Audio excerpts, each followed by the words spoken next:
A warm greeting to all of you. Hope you all are doing good. In today's session, we are going to discuss about the chapter Sources of Energy.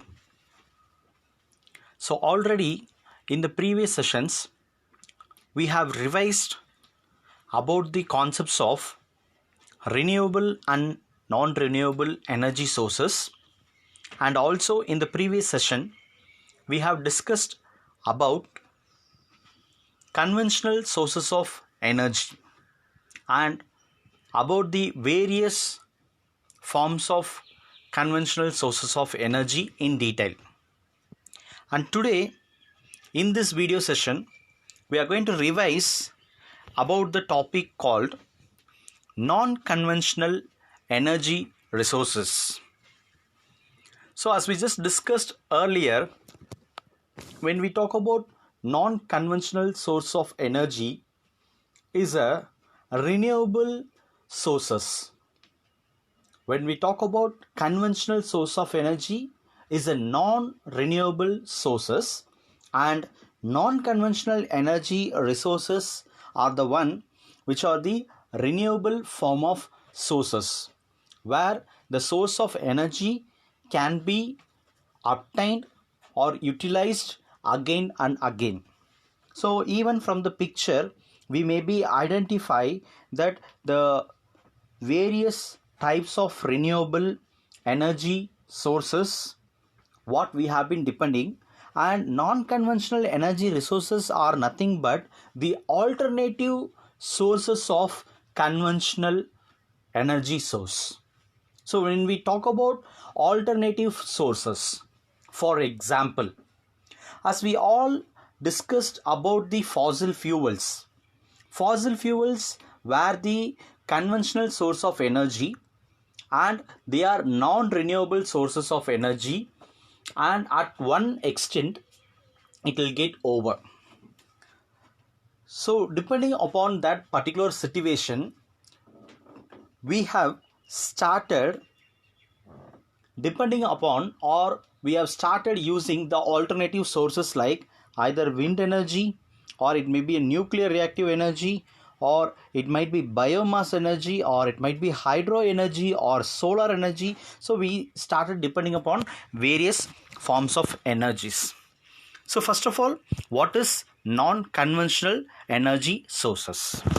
So when we talk about non-conventional energy sources, those energy sources which are renewable and ecologically safe, of course, but it is not applicable for all the conditions.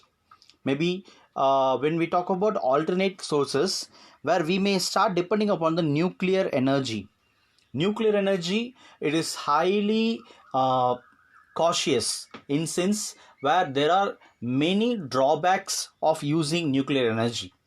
Okay, so it's a general idea about the energy sources which are renewable. Almost 80 to 90% of the energy sources are renewable. There are also certain sources of energy which are non-renewable. For example, best example, nuclear energy. So that is the idea what we come across. So the next thing is about what we are going to discuss is about the wind energy. So when we talk about wind energy is something, actually it's a kind of eco-friendly effective source of energy. We all are familiar about the wind source. So with the help of wind energy or the flow of wind, we may be able to rotate the turbines, the fan blades, and with the help of that we will be able to produce energy. And first of all, it is eco-friendly, efficient source of energy. And wind is the natural phenomena caused by pressure differentials due to unequal heating on the surface of the earth. We all know where the formation of wind takes place due to the temperature difference at the circumstance or on the earth. Because of that, where the flow of air it takes place, and the flow of air is called as wind. So wind is a natural phenomena caused by pressure differential due to unequal heating on the surface of the earth, and it is a kind of a form of kinetic energy.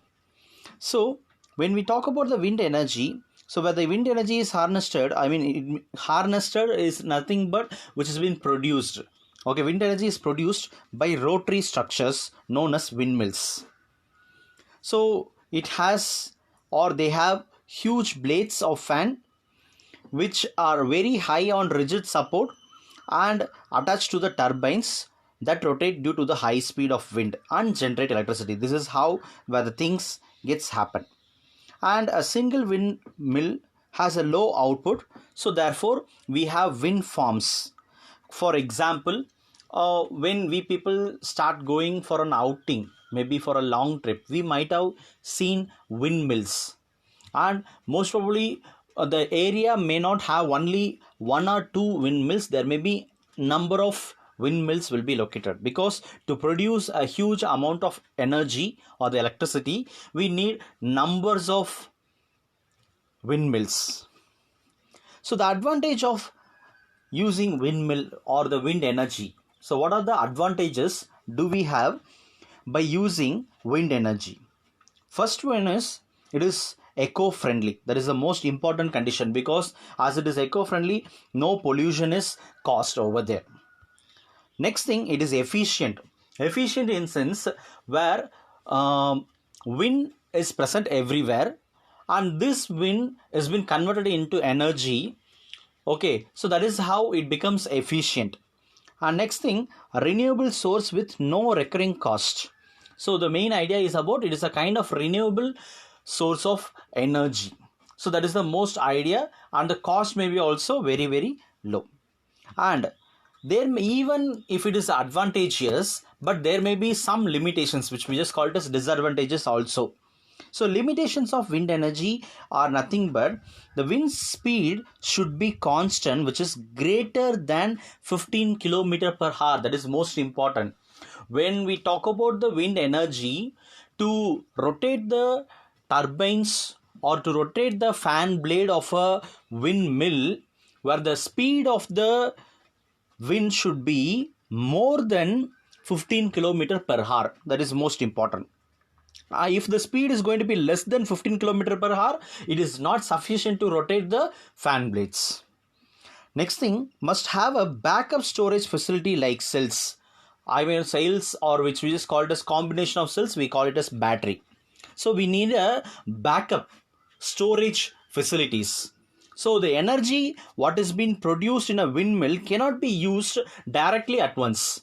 So what we are supposed to do, we have to store it with the help of a huge size batteries or the cells, and requires large land area. So if you just talk about the wind energy, okay, so in a particular area itself, we may not be able to plant many number of windmills. So it covers a wide area. So that is the another thing. It requires large land area. High initial cost. So to set up the mills, the windmills, where the battery support, backup support, storage support, as well as the initial setup, okay, the machineries and the support what is needed to build the windmills, so those all are high cost. And moreover that there must be a regular maintenance. That is most probably important. So just by building a windmill is not sufficient. There should be a regular maintenance of a huge structure like those. So it has to be maintained properly. So the another non-conventional source of energy, or the alternate source of energy, we may talk about solar energy. So when we talk about solar energy, where sun is the main source of energy here, and for the earth, all the living organisms, where sun is the main source of energy, we all know that. So here we use the energy from the sunlight and we just convert them into electricity. So for example, there are various ideas about the solar energy, like solar cooker, solar panel, solar water heater. We can come with number of examples. So first idea what we discuss over here is about solar cooker. So solar cooker and water heaters use solar energy to operate. Of course, this is the diagrammatic picture of a solar cooker. So what happens here? A black surface absorbs more energy than other surfaces, of course. And solar cookers use this property by the coating their inside black. So here, where the reflection surfaces, they use reflecting surfaces like mirror to focus the sun ray. So what happens here, where the light rays which fall on these reflecting surfaces will get focused towards inward, so the container will get heated up easier, and the food content whatever is kept inside this container cooker will get heated up faster, and it can be cooked easily. So this device covered with a glass plate, thereby establishing the greenhouse effect by trapping heat inside the cooker. So what happens here, this opening will be covered with a transparent glass material so that where the light rays can get entered inside. But this may cause greenhouse effect because where the heat will get trapped in a particular area. So the next concept is about solar cells. So when we talk about solar cells, these are the devices that converts solar energy into electrical energy or electricity, which we just call it as solar cells. So normally if you just look at a typical cell develops a voltage of 0.5 volt to 1 volt and 0.7 watts of electricity. So when you discuss here where 0.5 to 1 volt, so volt is the unit of potential difference, where volt is the unit of potential difference over here, and where watt is the unit of power. So the amount of power produced by a solar cell is 0.7 watts. Watts is the unit of power, and a large number of such cells can combine to form a solar panel. So when we talk about solar panel is a combination of solar cells, where the panel is the combination of number of solar cells together, so that the amount of electricity or the power what has been produced will be large enough. So the number of such cells can combine together to form a solar panel which can generate power large enough for practical uses. And advantages of using solar cells are no moving parts are there, so it is easier for the maintenance, first thing. And next thing, require little maintenance. As I just mentioned, if the parts are non-moving or not moving, where the maintenance is very less, so requires little maintenance, and can be set up in the remote areas also, even in the remote areas where we will be able to fit all these solar panels easier. Okay, so these are the advantages. And even when we talk about advantages, there may be some disadvantages also. Requires a special grade silicon which is not easily available. So the material what is used to prepare solar cells are silicon and germanium, and the availability of silicon and germanium are very less. Those are the semi-conducting material. It is not a conductor nor a insulator. Between conductor and insulator, it is called as semiconductors, where silicon is one type of material which comes under semiconducting substances, and it is not that much easily available. Specific grade of silicon which is not available easily. That is the reason where the solar panels cost high. Usage of silver for interconnections makes it expensive. When you talk about these solar cells, they have been connected, each cells will be connected with the help of a silver coated wire, and which is expensive.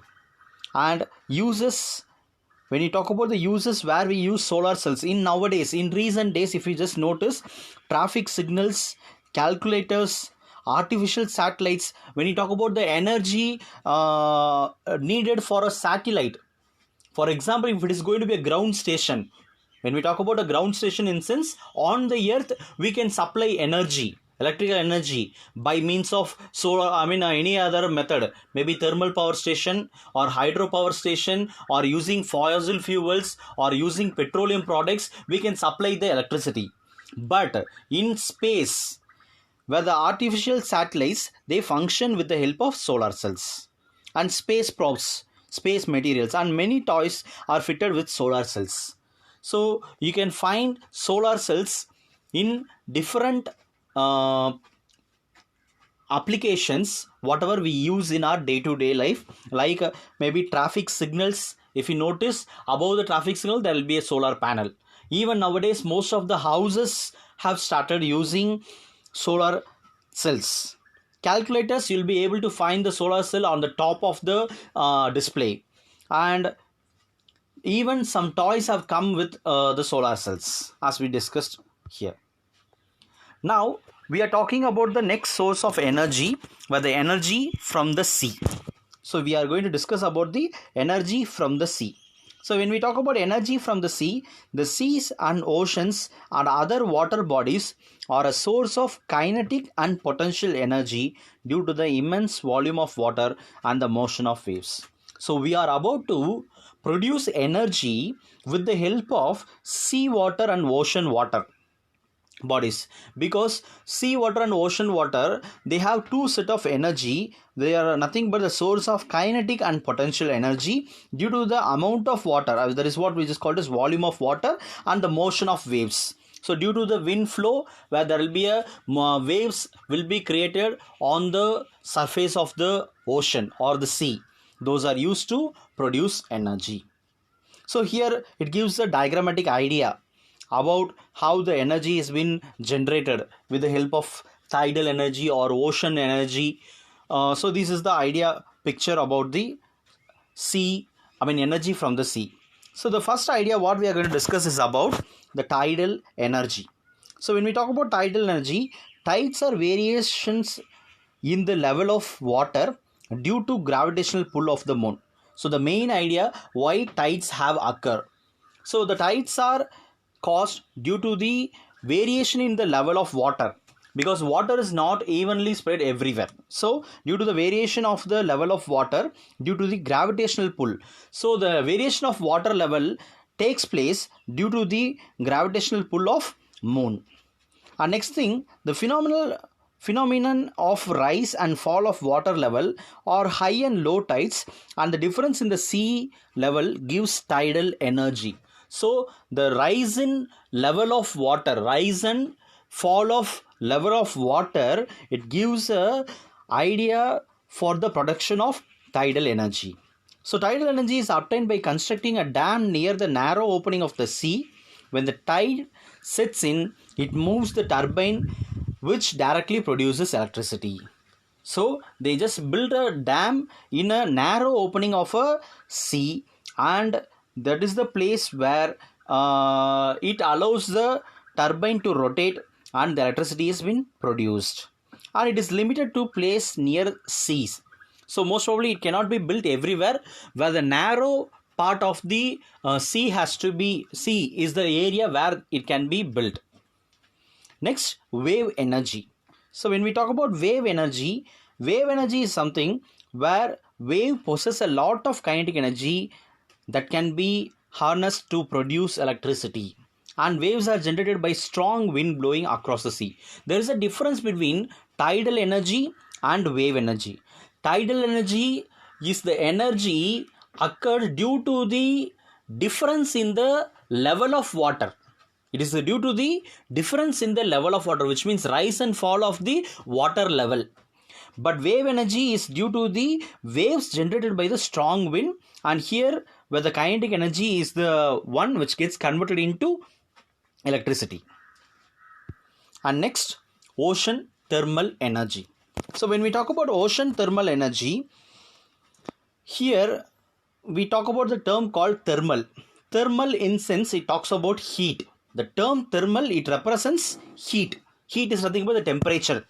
So there is a difference in temperature of water at certain depth in ocean is exploited to obtain energy. Okay, I just give a best example. Just imagine you have gone to a swimming pool by the noon time, afternoon. By afternoon, you have gone to a swimming pool, and just consider that the water is undisturbed. The water is undisturbed in sense no one has disturbed the surface of the water, and by the afternoon time when you touch the surface of the water present on the surface, it seems to be hot. But when you step into the, I mean, when you step into the water, what happens here? Your feet will be felt cold. Then comparing with the surface water, the water which is present at the bottom will give you chillness. It will just give you chillness. So comparatively, the temperature on the surface of the water is higher than the temperature at the bottom of the swimming pool. So the temperature difference must be 20 degrees Celsius between the surface and the water to the depth of 2 kilometers. So when you talk about the ocean thermal energy, so here we just utilize the temperature difference between the surface and the water up to the depth of 2 kilometers. The warm water is used to boil voltaic ammonia to form vapor that moves the turbine. So for example, when we talk about thermal power plant, there we boil the water and it gets converted into steam, and the steam is used to rotate the turbine. But here we use volatile ammonia. So and this ammonia, when it gets heated up, when it becomes warm, it gets converted into vapor, steam, and this vapor is used to move the turbine, and the cold water is used to condense the vapor back to liquid. So this is how where the ocean thermal energy functions. And the next energy source is about geothermal energy. From the term we may be able to understand geo in sense it talks about the earth, and thermal in sense heat. So the heat present in the earth is used to produce energy, which we just call it as geothermal energy. So when we talk about the layers of the earth, at the core where the magma will be present, and the above the magma there will be rock will be found, and which will be found to be hot, and there will be water content will be for sure present on the inside the earth, underwater or underground water. So those waters will be also found to be hot water, and those hot water, when it comes out due to the heat, it gets converted into steam, and this steam is used to run the turbine, so the electricity can be produced over here. So this is how where the geothermal energy is being utilized. From the picture we may be able to understand. So this is the real picture of a geothermal station, power station. So a geothermal energy, when you talk about here, there is a huge amount of heat trapped inside the earth. Molten rocks from the earth core sometimes come up due to the geological changes and get trapped in hot spots. And when underground water comes in contact with the hot spots, steam is generated. So this is the area what happens over there. So when there is a hot molten magma is there, the area above the hot molten magma will be hot enough to heat the water, and the water gets converted into steam. And this steam is used to rotate turbines and generate electricity. So this is about the geothermal energy.